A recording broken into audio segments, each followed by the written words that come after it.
Hello friends, very good morning and thank you very much for 9,000 subscriptions. April లో అనుకుంటా మనం start చేసాం channel ని. సో విత్ ఇన్ 3-4 months లో 9,000 subscribers వచ్చారంటే I'm very happy for your patronage, thankful to your patronage, and I'll continue to support you with this kind of quality videos on a daily basis. ఇంకా number of videos పెరుగుతాయి, free videos కూడా పెంచే ఉద్దేశంలోనే ఉన్నాం.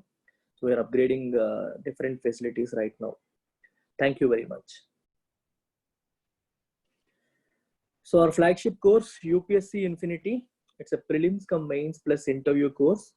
The only course in India that offers lifetime validity for UPSC. UPSC ki lifetime validity andistunna only course across the country at a nominal fees of chala takku fees of 40,000 rupees, which can be paid in 8 installments. Month ki 5,000 chopana 5,000 to me join avvachu. అలా నెలకి 5,000 చొప్పున 8 నెలల్లో మీరు pay చేసుకుంటూ వెళ్ళవచ్చు, right? So the beauty of this course is beginner friendly course. కంప్లీట్గా బిగినర్స్కి కూడా అద్భుతంగా ఎన్సీఆర్టీస్ చదవకపోయినా సరే అర్థమయ్యేలాగా క్లాసులు డిజైన్ చేయబడ్డాయి. సో నెమ్మదిగా వెళ్తారు, బాగా అర్థమయ్యేలా చెప్తారు, డీటెయిల్డ్గా వెళ్తారు, కరెంట్ అఫైర్స్ని క్లబ్ చేసుకుంటూ క్లాసెస్ చెప్పడం అనేది జరుగుతుంది. కంప్లీట్ మెయిన్స్ ఫోకస్లో from day 1 prelims focus facts బట్టి కొట్టించేలా కాకుండా మెయిన్స్ ఫోకస్ లో అనలిటికల్ గా నేర్చుకున్న దాన్ని అప్లై చేసే విధంగా చెప్పడం అనేది జరుగుతుంది.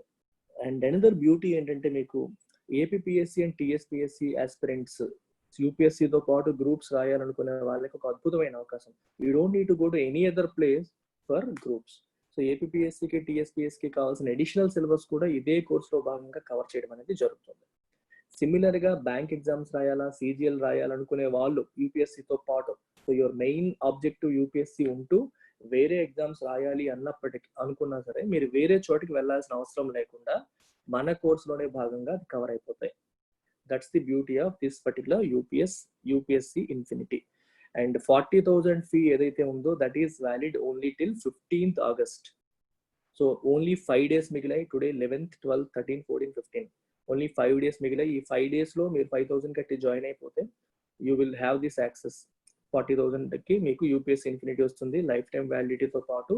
అండ్ అన్లిమిటెడ్ మాక్ టెస్ట్లు కూడా ఉన్నాయి, అది మీకు చెప్పడం రాయలేదు ఇక్కడ, but you get unlimited mock test as well. So you have my phone number, don't hesitate, you can give me a call and talk to me. Similar గా యూపీఎస్సీలో సబ్జెక్ట్ వైజ్ కోర్సెస్ కూడా ఆఫర్ చేస్తున్నాం. So some people have issues only with economy, some people have issues only with polity.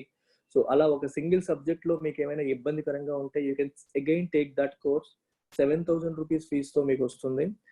It again comes with life time validity, it again comes with mains answer writing, it comes with prelims and mains orientation, and also complimentary access to online test.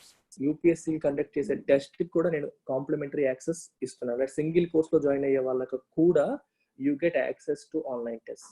Online టెస్ట్ల కోసమే separate గా charge చేస్తారు. అలాంటిది నేను టెస్ట్లు అనేవి complete గా ఫ్రీగా ఇస్తున్నాను. Even if you join for a single UPSC course. మీకు polity, economy, history, geography, international relations, ethics and integrity, current affairs, వీటిలో ఏ కోర్స్ జాయిన్ అయినా సరే 7,000 రూపీస్ కి you get these online test for free. Bank and SSC infinity మనకి every Monday new batch ఉంటుంది. 6,000 కి 2 premier exams ని end to end cover చేస్తూ లైఫ్ టైం వ్యాలిడిటీ ఇస్తున్న ఏకైక కోర్స్ అక్రాస్ ద కంట్రీ. మీరు కంట్రీ మొత్తం చెక్ చేసుకోవచ్చు.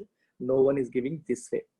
బ్యూటీ ఆఫ్ దిస్ కోర్స్, వీటిలో ఇంగ్లీష్ కీలకం, ఆ ఇంగ్లీష్ ని నేను హ్యాండిల్ చేస్తాను. అండ్ క్వాంట్లో డిఫికల్ట్ పోర్షన్స్ అని నేను హ్యాండిల్ చేస్తాను, అంటే మెయిన్స్కి వచ్చేసరికి నేను హ్యాండిల్ చేస్తాను. అండ్ ప్రిలిమ్స్ లో కూడా కొంచెం difficult chapters like probability and others I will handle. And మిగిలిన వాటికి మనకి ఎక్సలెంట్ ఫ్యాకల్టీ ఉన్నారు. And another beauty is daily current affairs. ప్రతిరోజు కూడా half an hour to 45 minutes to 1 hour current affairs అనేవి ఇందులో కవర్ చేయడం అనేది జరుగుతుంది. అది మీకు డే 1 నుంచి కరెంట్ అఫైర్స్ ప్రిపేర్ అవ్వడం వల్ల ప్రిలిమ్స్ అయినప్పుడు బ్యాంక్ వాళ్ళకి ఎస్పెషల్లీ, ప్రిలిమ్స్ అయిన తర్వాత మెయిన్స్ కోసం తొందరగా చదవాల్సిన అవసరం లేదు. And banking awareness is also included in this and which will be covered by me. Let's look at today's editorial.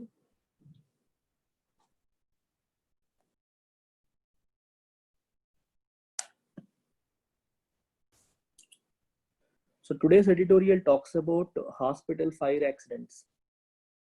Healthcare centers lack fire safety because governments pay lip service to regulation.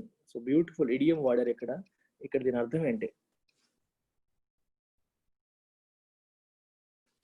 right?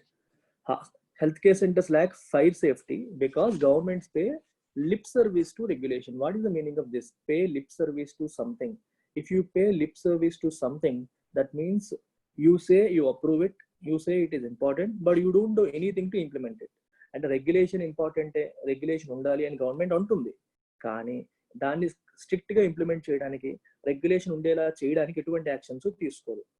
అందరూ regulations follow అవుతున్నారా లేదో check చేయదు అని అర్థం అన్నమాట, right? If you pay lip service to an idea, you say that idea is good, but you don't do anything to support it. Similarly, if you pay lip service to regulation, you say regulation is good, you say regulation should be there, but you don't do anything to implement it. దాని meaning అది. అలాగే FIR అంటే meaning ఏంటి? Hospitals on fire అన్నట్టు, right? The shocking deaths of at least 19 people in special facilities for COVID-19 management in Vijayawada and Ahmedabad have exposed a deep rot in the regulatory processes for institutional and commercial building safety. Rot and అర్థం ఏంటి? Decline in standards, అంటే maintain చేయాల్సినట్టుగా standards ని maintain చేయకపోవడం అనే దాన్ని ఇవి expose చేసాయి. ఏవి ఎక్స్పోజ్ చేసాయి? ఈ shocking deaths of at least 19 people, కనీసం 19 మంది యొక్క షాకింగ్ చావులు, వాళ్ళ చావులు ఏవైతే ఉన్నాయో అవి ఎక్కడ? In special facilities for COVID-19 management in Vijayawada and Ahmedabad. ఇవి యాక్చువల్ హాస్పిటల్స్ కాదు, హాస్పిటల్స్ సరిపోవట్లేదు కాబట్టి హోటల్స్ ని COVID-19 సెంటర్స్ గా మార్చేశారు విజయవాడలో. సో ఇట్లా మారుస్తున్న ఈ స్పెషల్ ఫెసిలిటీస్ ఏవైతే ఉన్నాయో అక్కడ రెగ్యులేటరీ ప్రాసెస్ కరెక్ట్ గా ఫాలో అవ్వట్లేదు. అక్కడ ఉన్న డీప్ రాట్ ని ఇవి ఎక్స్పోజ్ చేసాయి. డీప్ రాట్ అంటే అర్థం ఏంటి? డిక్లైన్ ఇన్ స్టాండర్డ్స్, అంటే ఫైర్ సేఫ్టీ స్టాండర్డ్స్ కానీ రెగ్యులేటరీ స్టాండర్డ్స్ కానీ మెయింటైన్ చెయ్యట్లేదు. ఆ మెయింటైన్ చెయ్యని విషయాన్ని ఈ చావులు అనేవి ఎక్స్పోజ్ చేశాయి అని చెప్పి. సో కమర్షియల్ బిల్డింగ్ సేఫ్టీకి, ఇన్స్టిట్యూషనల్ బిల్డింగ్ సేఫ్టీకి ఉండాల్సిన నార్మ్స్ అనేవి వాళ్ళు ఫాలో అవ్వలేని విషయాన్ని ఈ చావులు ఎక్స్పోజ్ చేస్తాయి. అవి అవ్వలేదు కాబట్టి ఇలాంటి యాక్సిడెంట్స్ జరుగుతున్నాయి కాబట్టి ఆ విషయం అనేది ఇప్పుడు బయటకు వచ్చింది. వాళ్ళు ఫాలో అవ్వట్లేదు అనే విషయం బయటకు వచ్చింది. While 9 died in Andhra Pradesh incident where a hotel had been taken over by a private hospital to run a COVID-19 care center, 11 died in Andhra Pradesh incident where a hotel had been taken over by a private hospital to run a COVID-19 care center. 9 patients perished in the blaze in a Gujarat hospital intensive care unit. చూడండి, గుజరాత్ లో ICU లో 9 మంది చనిపోయారు. Perish అంటే చనిపోయారు అని అర్థం. Blaze అంటే ఒక బర్నింగ్ ఫైర్ అన్నమాట, బాగా ఎక్కువగా ఇంటెన్స్లీ బర్నింగ్ ఫైర్, బాగా మండుతున్న కి అన్నట్టుగా మనం తీసుకోవచ్చు. అందులో ఈ 9 పేషెంట్స్ చనిపోయారు గుజరాత్ ICUలో. ఆంధ్రప్రదేశ్ లో 11 చనిపోయారు. ఎక్కడ? వేరే hotel had been taken over by the private hospital to run COVID-19 care center. Hotel ని తీసుకుని రన్ చేశారు COVID-19 కేర్ సెంటర్ గా. అక్కడ జరిగిన ఫైర్ యాక్సిడెంట్ లో 11 మంది చనిపోయారు. నెక్స్ట్ గుజరాత్ లో 9 మెంబర్స్ చనిపోయారు. These ghastly incidents, which claim the lives of those who are getting treatment or recovering from an infection in supposedly secure conditions, lay bare the lack of preparedness among states to manage the expanding pandemic and hasty contracting procedures. Beautiful sentence. These ghastly incidents, ghastly and అర్థం ఏంటి? causing great terror and horror, అంటే మనకి భయం కొల్పించేలాగా భయానకమైన incidents ఏవైతే ఉన్నాయో, which claimed the lives of those who are getting treatment or recovering from an infection in supposedly secure conditions. చూడండి, claimed అంటే అర్థం ఏంటంటే బలిగా ఉన్నది అని అర్థం. క్లెయిమ్ అనే పదం బ్యూటిఫుల్ వర్డ్ అండి, ఇది చాలా సందర్భాల్లో వాడతారు. క్లెయిమ్ నేను చాలాసార్లు చెప్తూ ఉంటాను నా క్లాసెస్ లో కూడా. If you claim something, that means you are saying something. ఒక మాట అంటున్నప్పుడు కూడా మనం క్లెయిమ్ అని అంటాం. India claims that Pakistan is supporting terrorism. Pakistan terrorism ని సపోర్ట్ చేస్తుందని చెప్పి ఇండియా అంటోంది. అది కూడా క్లెయిమే. I have a claim on that property. నాకు ఆ ప్రాపర్టీ మీద హక్కు ఉంది. రైట్ అనే మీనింగ్ కూడా ఉంది. A right or entitlement to something is also called a claim. అలాగే మీరు చూడండి, ఇన్సూరెన్స్ క్లెయిమ్స్ అంటారు. ఇన్సూరెన్స్ నేను మీరు ఇచ్చిన పాలసీ ప్రకారం నేను సఫర్ అయ్యాను, so now I can claim my what ever insurance. నేను ఇన్సూరెన్స్ మీద హక్కు ఉంది ఇప్పుడు, ఎందుకంటే లైఫ్ ఇన్సూరెన్స్ తీసుకున్నాము, పలానా వ్యక్తి చనిపోయారు, ఆయనకి ఎల్ఐసి పాలసీ ఉంది, లైఫ్ ఇన్సూరెన్స్ ఉంది, so he's now trying to claim it. అందుకే క్లెయిమ్ సెటిల్మెంట్ ప్రాసెస్ అంటారు. క్లెయిమ్ అంటే ఎంటైటిల్మెంట్, మీకు రావాల్సింది అని అర్థం. ఓకే, ప్రొసీజర్ ప్రకారం మీకు రావాల్సింది, అది కూడా క్లెయిమే. కానీ ఇక్కడ క్లెయిమ్ చూడండి, these ghastly incidents which claimed అంటే తీసేసుకున్నాయి. ఇక్కడ తీసేసుకున్నాం అంటే ఏం తీసేసుకున్నాయి? ప్రాణాలని మనం బలిగొన్నది అంటాం. ఈ అంటే ఎస్పెషల్లీ వార్ కానీ, యాక్సిడెంట్ కానీ, డిసీజెస్ కానీ, ఇప్పుడు ఇట్లాంటి ఇన్సిడెంట్స్ కానీ, దీని వల్ల ప్రాణాలు పోయాయి అనుకోండి, ఏమంటారు? The accident claimed 10 lives, the disease COVID-19 claimed 50,000 lives in India. అలా అనమాట, ఎగ్జాంపుల్ చెప్తున్నాను. అలా క్లెయిమ్ అనేది ఆ మీనింగ్ లో కూడా తీసుకుంటారు. సో ఇక్కడ ఆ మీనింగ్ వచ్చింది. Claim the lives of those who are getting treatment తీసుకుంటున్న వాళ్ళు are recovering from an infection in supposedly secure conditions. So supposedly అంటే బిలీవ్డ్లీ, అందరూ అనుకుంటున్నారు సెక్యూర్ కండిషన్స్ లోనే వీళ్ళు ట్రీట్మెంట్ తీసుకుంటున్నారు అని చెప్పి అందరూ భావిస్తున్నారు. అయితే సో ఈ ఇన్సిడెంట్స్ ఏవైతే ఉన్నాయో, ఇంతమంది ప్రాణాలను తీసేసుకున్నాయో, అవి ఏం చేశాయి? ఇక్కడ లేబేర్ అన్నారు కదా, ఈ లేబేర్ యొక్క సబ్జెక్ట్ ఏది? These ghastly incidents. ఈ విచ్ నుంచి ఈ సెక్యూర్ కండిషన్స్ వరకు ఎడిషనల్ ఇన్ఫర్మేషన్. యాక్చువల్గా ఇక్కడ 2 కామాలు పెట్టుంటే మీకు క్లియర్ గా ఉండేది, లేదా దట్ పెట్టుంటే క్లియర్ గా ఉండదు. దట్ అంటే మనకి ఏమవుతుందంటే అది ఎసెన్షియల్ క్లాజ్ అవుతుంది. So this entire thing is important అని. విచ్ పెట్టేటప్పుడు జనరల్గా 2 కామాలు పెడతారు, అది అడిషనల్ ఇన్ఫర్మేషన్ కానీ. But what ever it is, so this entire thing is additional information are extra information. So దీన్ని పక్కన పెట్టి ఈ లే అనేది వర్బ్, ఈ వర్బ్ యొక్క సబ్జెక్ట్ ఏది? These ghastly incidents. These ghastly incidents lay bare. Lay bare అంటే అర్థం ఏంటి? బేర్ అంటే నేకెడ్ అని కదా, మొత్తం బట్టలు లేకుండా అన్నట్టు. సో బట్టలు లేకుండా చేయడం ఏంటి? లే బేర్ అంటే రివీల్, లోపల అనేది రివీల్ చేసేసింది అనమాట, బయట పెట్టే. ఈ ఇన్సిడెంట్స్ అనేవి దేన్ని బయట పెట్టింది? The lack of preparedness among states to manage the expanding pandemic. ఈ రోజు రోజుకి పెరిగిపోతున్న పాండమిక్ ని మేనేజ్ చేయడంలో ఉన్న ప్రిపేర్డ్నెస్ లేదు. ఎవరికి లేదు? స్టేట్స్ కి. ల్యాక్ ఆఫ్ ప్రిపేర్డ్నెస్, వాళ్ళు ప్రిపేర్డ్ గా లేరు ఎక్స్పాండింగ్ పాండమిక్ ని మేనేజ్ చేయడానికి. ఆ లేకపోవడాన్ని ఈ ఇన్సిడెంట్స్ అనేవి బయట పెట్టాయి. And hasty contracting procedures. Hospitals సరిపోయినప్పుడు ఏం చేస్తారు? హోటల్స్ ని వీటిని హాస్పిటల్స్ గా మారుస్తున్నారు. హేస్టీ, తొందరగా, గాబరగా కాంట్రాక్టింగ్ ప్రొసీజర్స్, ఇలా కాంట్రాక్ట్స్ తీసుకొని చేసేస్తున్నారు. సో ఇది ప్రాబ్లం అనమాట. సో ఈ విషయాల్ని ఈ ఇన్సిడెంట్స్ అనేవి బయట పెట్టాయి, రివీల్ చేసాయి. ఏ incidents? These ghastly incidents which claim the lives of those who are getting treatment or recovering from an infection supposedly secure conditions. అందరూ సెక్యూర్ కండిషన్స్ అని భావిస్తున్న ఈ ప్రాంతాల్లో, ఈ ప్లేసెస్ లో రికవర్ అవుతున్నా లేదా ట్రీట్మెంట్ తీసుకున్న ఈ వ్యక్తుల యొక్క ప్రాణాల్ని హరించిన ఈ ఇన్సిడెంట్స్ ఏవైతే ఉన్నాయో, అవి మన రాష్ట్రం యొక్క ల్యాక్ ఆఫ్ ప్రిపేర్డ్నెస్, వాళ్ళు తయారీగా లేరు, రెడీగా లేరు అనే విషయాన్ని, ఏ విషయంలో రెడీగా లేరు? పాండమిక్ ని హ్యాండిల్ చేయడంలో, ఎక్స్పాండింగ్ పాండమిక్ ని మేనేజ్ చేయడానికి వాళ్ళు రెడీగా లేరు అనే విషయాన్ని బయట పెట్టాయి. అది దీని అర్థం. లేబేర్ అంటే టు రివీల్ అని అర్థం. In a familiar pattern, civic and fire authorities who were expected to monitor the safety of such buildings have sought to pin responsibility for the carnage on the owners of the properties. ఎప్పట్లాగే familiar pattern అంటే ఎప్పుడు జరిగేలాగే, మనకు తెలిసిందే. ఎప్పుడు ఏం జరిగినా సరే వీళ్ళు వాళ్ళ మీద బాధ్యత పెట్టేస్తారు. ఎవరు? Civic and fire authorities who are expected to monitor the safety of that buildings. ఇలాంటి బిల్డింగ్స్ యొక్క సేఫ్టీని మానిటర్ చేయాల్సిన రెస్పాన్సిబిలిటీ ఉన్న సివిక్ అండ్ ఫైర్ అథారిటీస్ ఏం చేసాయి? have sought to pin responsibility for the carnage on the owners of the properties. Carnage అంటే the killing of great number of people. ఎక్కువ మంది ప్రాణాలని చంపేయడాన్ని, తీసేసుకోవడాన్ని మనం కార్నేజ్ అంటాం. ఇక్కడ యాక్చువల్గా 20 మంది, క్లోజ్ టు 19-20 మెంబర్స్ చనిపోయారు. సో ఇలాంటి వాటికి దీని యొక్క రెస్పాన్సిబిలిటీ వీళ్ళు ఏం చేస్తున్నారు? they have sought to pin the responsibility for the carnage on the owners of the properties. ఈ ప్రాపర్టీ ఓనర్స్ మీదే రెస్పాన్సిబిలిటీ పెట్టే ప్రయత్నం చేశారు. ఎవరు? Civic authorities and fire authorities. ఇది వాళ్ళు తీసుకోవాలి సర్టిఫికెట్, వాళ్ళు తీసుకోలేదు అన్నట్టుగా వాళ్ళ మీద బాధ్యతని పెడుతున్నారు.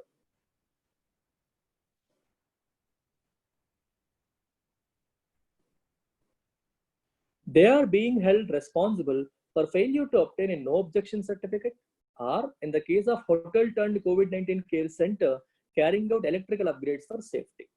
So owners are responsible. ఎందుకు? నో అబ్జెక్షన్ సర్టిఫికేట్ వాళ్ళు తీసుకోలేదు. For failure to obtain a no objection certificate, అది తీసుకోలేదు కాబట్టి మీదే బాధ్యత దీనికి. ఆల్సో ఈ COVID-19 సెంటర్ గా మారిపోయిన ఈ హోటల్ విషయంలో కూడా ఎలక్ట్రికల్ అప్గ్రేడ్స్ చేయలేదు. For carrying out electrical upgrades for safety అది చేయలేదు. దానికి కూడా వాళ్ళదే బాధ్యత. సో తప్పు మాది కాదు, వాళ్ళు తీసుకోలేదు, వాళ్ళదే తప్పు అని చెప్పి సివిక్ అండ్ ఫైర్ అథారిటీస్ చెప్తున్నాయి. This is clearly untenable. Untenable అనే వర్డ్ బ్యూటిఫుల్ వర్డ్ చూడండి. If N argument is untenable that means it cannot stand the objections. అంటే ఆ వాదన నిలబడదు అని అర్థం. For example, your argument is untenable in a court of law అన్నాం అనుకోండి. మీరు కోర్టుకి వెళ్ళినప్పుడు మీ వాదన నిలబడదు. అంటే మనం ఇంట్లో కూర్చొని 100 మాట్లాడతాం, కానీ మన జ్యుడిషియరీ ముందుకు వెళ్ళినప్పుడు అది చట్ట ప్రకారం ఉండాలి. ఆర్గ్యుమెంట్కి ఒక బేసిస్ ఉండాలి, చట్టం నుంచి దానికి సపోర్ట్ ఉండాలి. ఆ సపోర్ట్ లేకుండా మనం 100 మాట్లాడేస్తే అది నిలబడదు. మనం తెలుగులో అంటాంగా, నీ మాటలు నిలబడవరా అని. అంటే అర్థం ఏంటి? It is untenable, it cannot stand, the argument cannot stand. అంటే ఇప్పుడు civic authorities and fire authorities ఏం చెప్తున్నాయి? నో అబ్జెక్షన్ సర్టిఫికేట్ తీసుకోలేదు కాబట్టి వాళ్ళదే తప్పు, ఎలక్ట్రికల్ సేఫ్టీ అప్గ్రేడ్ చేయలేదు కాబట్టి వాళ్ళదే తప్పు, మా బాధ్యత లేదు, వాళ్ళదే రెస్పాన్సిబిలిటీ అని చెప్తోంది. ఇప్పుడు ఈ ఎడిటోరియల్ ఏముంటుంది? This is clearly untenable. అంటే ఈ అథారిటీస్ బాధ్యత వాళ్ళదే అని చెప్పడం అనే వాదన నిలబడదు కోర్టు ముందు. అది తప్పు, బాధ్యత మీకు ఉంటుంది. వాళ్ళతో రెగ్యులేటరీ కంప్లైంట్స్ ఉండేలా చేయాల్సిన బాధ్యత మీది. సో మీరు చేయలేదు, వాళ్ళపైన బాధ్యత నెట్టేస్తామంటే ఆ వాదన నిలబడదు అనేది ఇక్కడ point. As the Supreme Court of India observed about a decade ago in the Uphaar Cinema fire tragedy case in Delhi, pulling up authorities including Union Home Ministry for abdicating responsibility and passing the buck onto the management of institutions. 10 ఏళ్ల క్రితం Uphaar cinema fire tragedy కేసులో ఢిల్లీలో supreme court ఏం చెప్పింది?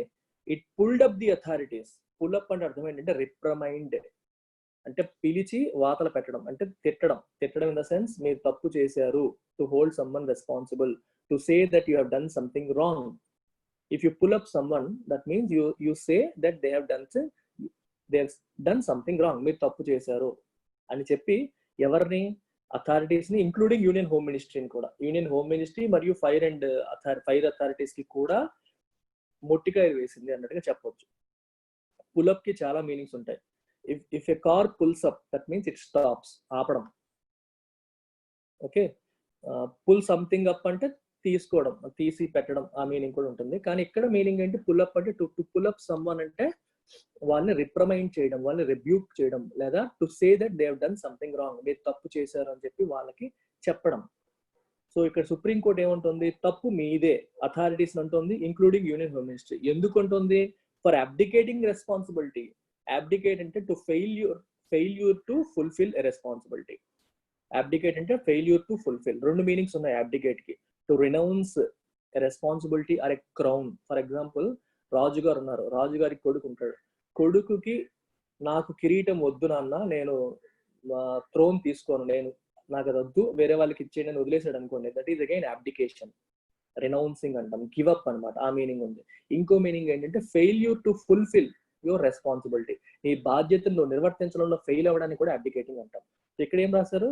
మీ బాధ్యతని మీరు నిర్వర్తించలేదు, for abdicating responsibility and passing the buck on to the management of the institution. Passing the buck అంటే మన రెస్పాన్సిబిలిటీని వేరే వాళ్ళకి ఆపాదించడం. To attribute your responsibility to someone else or to pass on your responsibility to someone else. మన బాధ్యతని వేరే వాళ్ళ మీద తోసేయడం, దాన్ని పాసింగ్ ద బక్ అంటాం.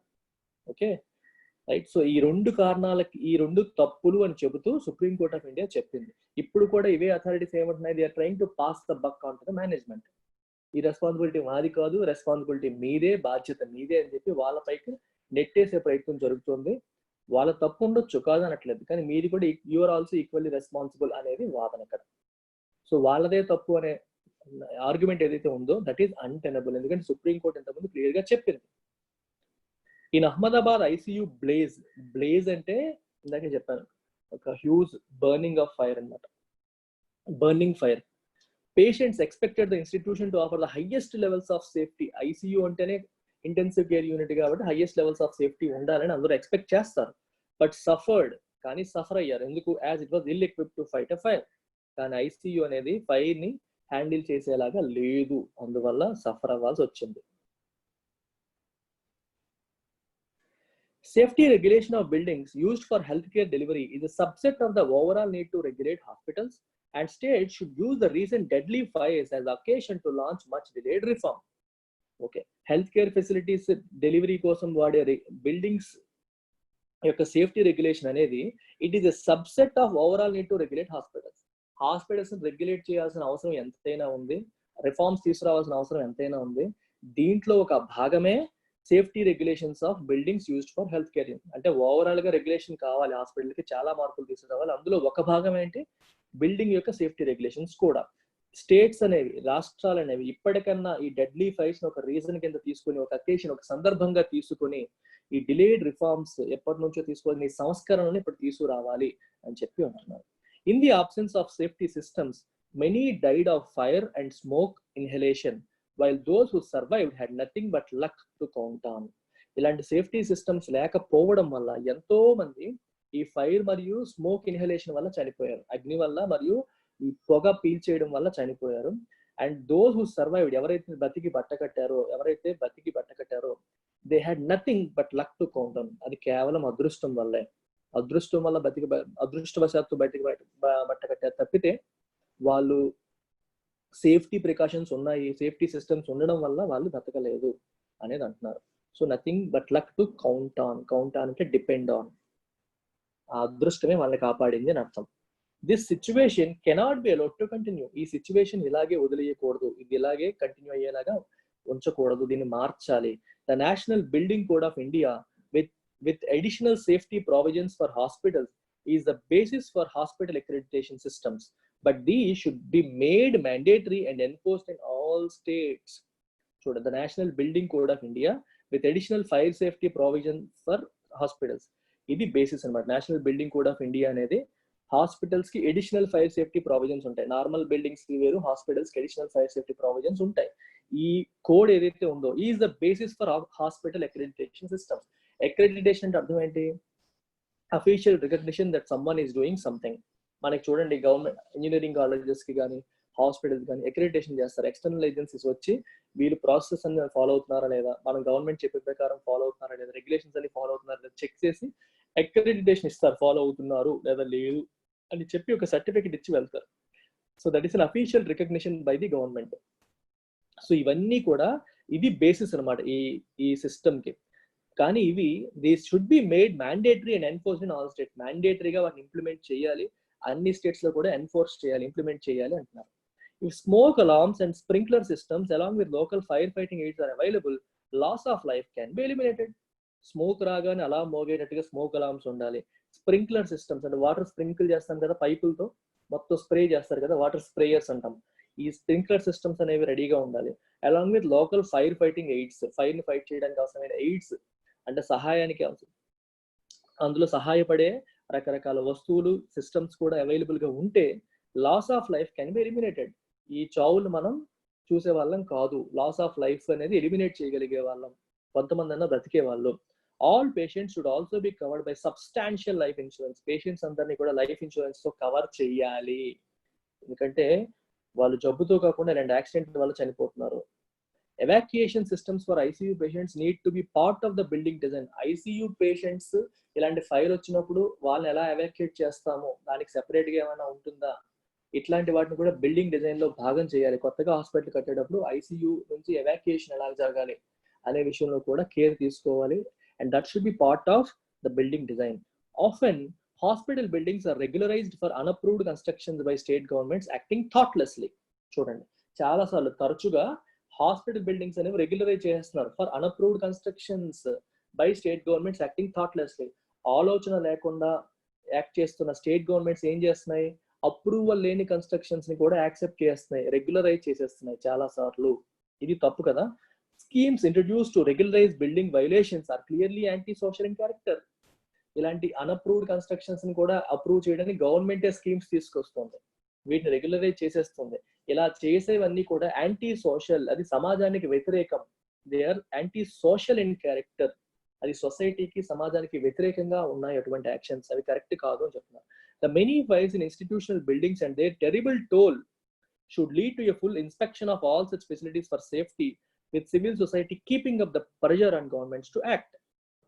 చూడండి, the many fires in institutional buildings, ఇట్లాంటి బిల్డింగ్స్ లో జరుగుతున్న ఈ మెనీ ఫైర్స్ ఏవైతే ఉన్నాయో, అండ్ దే టెర్రిబుల్ టోల్ అంటే దాని వల్ల ఎంతమంది చనిపోతున్నారు, భయానకమైన, టెర్రిబుల్ అంటే భయానకమైన, ఎన్ని చావులకి అది కారణం అవుతుంది ఏదైతే ఉందో, ఇదంతా కూడా it should lead to a full inspection of all such facilities for safety. అందుకే ఇప్పుడు మొత్తం అట్లాంటి ఫెసిలిటీస్ అన్ని కూడా, హాస్పిటల్ ఫెసిలిటీస్ అన్నిటి కూడా ఇన్స్పెక్షన్ చెయ్యాలి.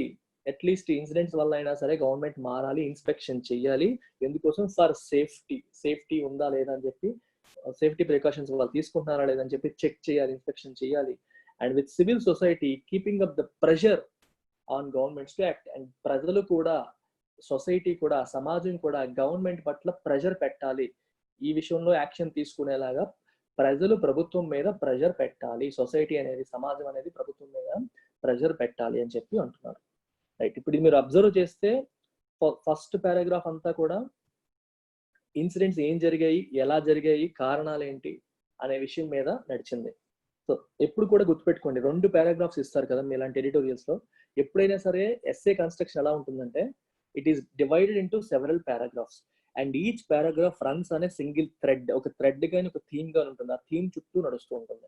మరి ఈ పారాగ్రాఫ్స్ మీరు అబ్జర్వ్ చేస్తే, ఫస్ట్ పారాగ్రాఫ్ నడుస్తున్న థీమ్ ఏంటి, కారణాలు ఏంటి, ఎందువల్ల, ఎవరిది బాధ్యత, ఎందువల్ల, ఎవరిది రెస్పాన్సిబిలిటీ, ఎవరి ఫెయిల్యూర్ వల్ల ఇది జరిగింది అంటే, ఇది ఒక రకంగా విశ్లేషించింది, ఎందువల్ల జరిగింది, ఎవరి వల్ల జరిగింది, కారణం ఎవరు, బాధ్యత ఎవరిది అని. సెకండ్ పారాగ్రాఫ్ మీరు తీసుకుంటే, ఏం చెయ్యాలి, what is the action to be taken by the government. Okay, ఇట్లాంటి సందర్భాల్లో ఏం చెయ్యాలి అనేది సెకండ్ పారాగ్రాఫ్ చెప్తాను. ఇది మీరు అబ్జర్వ్ చేయండి ప్రతిసారి కూడా. ఎడిటోరియల్ చదువుతున్నప్పుడే మీరు ఈ థీమ్ అబ్జర్వ్ చేయడం వచ్చింది అనుకోండి, మీకు ఈజీ అయిపోతుంది ఎగ్జామ్స్ లో. రీడింగ్ కాంప్రహెన్షన్ చేసినప్పుడు you will find it comfortable.